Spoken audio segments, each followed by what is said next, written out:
नमस्कार दोस्तों। आज की क्लास में हम लोग बैंकिंग क्षेत्र की प्रमुख समितियों के बारे में पढ़ेंगे। ये समितियां विभिन्न कॉम्पिटिटिव एग्ज़ाम में पूछी जाती हैं, जिनके लिए ये अति महत्वपूर्ण है। पहली कमेटी या समिति 1991 में गठित गोइपोरिया समिति है, जिसका संबंध ग्राहक सेवा में सुधार से है। 1993 में गठित घोष समिति का संबंध बैंकों में धोखाधड़ी रोकने से है।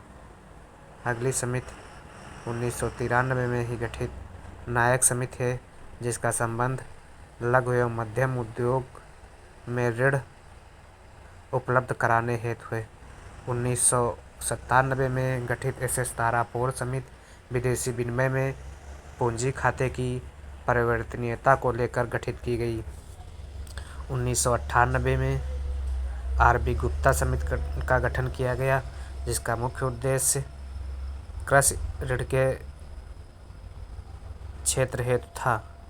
1998 में ही खान समिति का गठन किया गया, जिसने यूनिवर्सल बैंकिंग कोरम हेतु सुझाव दिया। 1999 में वर्मा समिति का गठन किया गया। वर्मा समिति ने कमज़ोर बैंकों की समस्याओं और उन समस्याओं के समाधान हेतु उपाय सुझाए। 2001 में रेड्डी कमेटी का गठन किया गया। रेड्डी कमेटी का गठन का मुख्य उद्देश्य छोटी बचतों से जुड़ी व्यवस्था में सुधार करना था। 2001 में खन्ना समिति का गठन किया गया, जिसका संबंध गैर निष्पादक आस्तियों की रूपरेखा में परिवर्तन करना था। 2007 में दीपक पारेख समिति का गठन किया गया।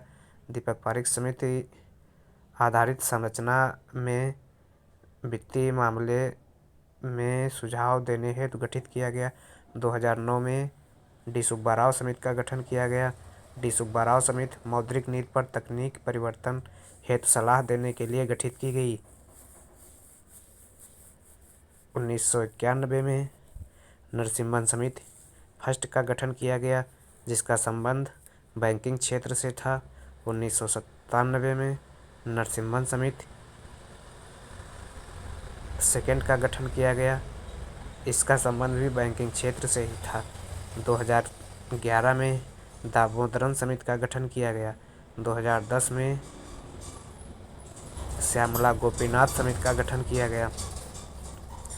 खंडेलवाल समिति मानव संसाधन दक्षता में सुधार हेतु खंडेलवाल समिति का गठन किया गया। 1995 में बैंकिंग लोकपाल आया, जिसका मुख्य उद्देश्य बैंकों में विवादों का निपटारा करना था। अब हम लोग देखते हैं आर.बी.आई. द्वारा गठित प्रमुख समितियां, जिसमें पहली समिति जालान समिति है। जालान समिति वर्ष 2013 में गठित की गई तथा इसने 2014 में अपनी रिपोर्ट दी। इसका मुख्य उद्देश्य नए बैंकों को परमिट देने हेतु आवेदनों की समीक्षा करना था।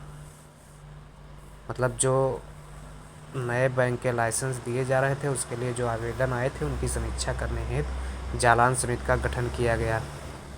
अगली समिति उर्जित पटेल समिति। उर्जित पटेल समिति का संबंध मौद्रिक नीति में परिवर्तन से संबंधित अपने सुझाव देने थे और इस समिति ने 4% के लक्ष्य का निर्धारण किया। मौद्रिक नीति में मुद्रास्फीति के लिए 4% के लक्ष्य का निर्धारण किया। ऊषा थोराट समिति। ऊषा थोराट समिति का गठन 2011 में किया गया। देश के सभी गांवों को वित्तीय सेवा उपलब्ध कराने से संबंधित थी यह समिति। एम.बी. नायर समिति प्राथमिकता प्राप्त क्षेत्र में विद्यमान वर्गीकरण की समीक्षा था। इस क्षेत्र में सुधार हेतु एम.बी. नायर समिति का गठन किया गया। नचिकेत मोर समिति 2013 में गठित की गई। नचिकेत मोर समिति 2014 में इस समिति ने अपनी रिपोर्ट दी। इसका संबंध मुख्य रूप से वित्तीय समावेशन समावेशन से था। दीपक मोहंती समिति भी वित्तीय समावेशन के लिए जुलाई 2015 में गठित की गई, लेकिन दीपक मोहंती समिति ने वित्तीय समावेशन की मध्यावधि समीक्षा की। सूक्ष्म वित्त पर मालेगांव समिति का गठन वर्ष 2011 में किया गया। यह क्वेश्चन पूछा जाता है, मालेगांव का समिति किससे है या किस प्रकार के वित्त से है, तो ये सूक्ष्म वित्त से है। अगला, केलकर समिति संबंधित है। केलकर समिति का संबंध क्षेत्रीय ग्रामीण बैंकों से है। स्वाभिमान योजना किस वर्ष प्रारंभ की गई? 10 फरवरी 2011 में। स्वाभिमान योजना का संबंध भी वित्तीय समावेशन से ही था। 2005-06 में आरबीआई ने सबसे पहले वार्षिक योजना में वित्तीय समावेशन का प्रयास किया तथा 2008 में वित्तीय समावेशन के लिए सर्वप्रथम रंगराजन समिति का गठन किया गया। क्वेश्चन पूछा जाता है खासकर यूपी पीजीटी और एलटी के एग्जाम में कि रंगराजन समिति का गठन किस वर्ष किया गया तथा इसका संबंध किससे था। यह पूछ लेता है 2008 में गठित रंगराजन समिति का संबंध किससे था, तो यह वित्तीय समावेशन से संबंधित ही आंसर होगा।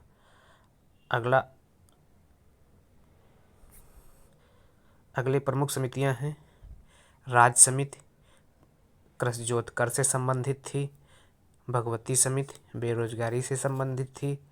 दंतेवाला समिति बेरोजगारी का अनुमान लगाने से संबंधित थी। सुखमय चक्रवर्ती समिति मौद्रिक प्रणाली पर पुनर्विचार हेतु गठित की गई। बैद्यनाथ समिति सिंचाई के पानी से संबंधित थी। दत्त समिति औद्योगिक लाइसेंस प्रदान करने हेतु गठित की गई। राजा चलैया समिति कर सुधार से संबंधित थी। चलैया समिति कालाधन की समाप्ति से संबंधित थी।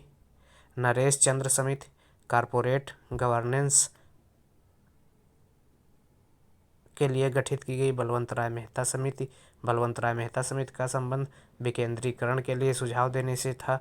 ज्योति बसु समिति का संबंध ऑक्ट्राई समाप्ति पर रिपोर्ट देना था। मल्होत्रा समिति का संबंध बीमा क्षेत्र से था। मल्होत्रा समिति का संबंध किस क्षेत्र से था, ये पूछा जाता है। मल्होत्रा समिति का संबंध बीमा क्षेत्र से था। अगला क्वेश्चन, सेन गुप्ता समिति का संबंध। सेन गुप्ता समिति मुख्य रूप से शिक्षित बेरोजगारी के अनुमान लगाने के लिए गठित की गई। डॉक्टर विजय केलकर समिति का गठन प्राकृतिक गैस मूल्य के निर्धारण से था। शंकरलाल गुरु समिति कृषि विपणन को बढ़ावा देने के लिए गठित की गई। के.एन. कावरा समिति फ्यूचर ट्रेडिंग के लिए गठित की गई। चक्रवर्ती समिति बैंकिंग क्षेत्र सुधार से संबंधित थी। एनके सिंह विद्युत क्षेत्र में सुधार से संबंधित थी। सुशील कुमार समिति का संबंध बीटी कपास की खेती की समीक्षा हेतु गठित की गई। केलकर समिति सेकंड प्रत्यक्ष और अप्रत्यक्ष करारोपण से संबंधित थी। अगला, राजेंद्र सच्चर समिति फर्स्ट कंपनीज एंड एमआरपीटी एक्ट के लिए गठित की गई। रंगराजन समिति थर्ड निजी क्षेत्र में सुधार के लिए रंगराजन समिति थर्ड का गठन किया गया। और आबिद हुसैन, यहाँ से एक इम्पॉर्टेंट क्वेश्चन है। आबिद हुसैन समिति का गठन जो है लघु उद्योगों के सुझाव के लिए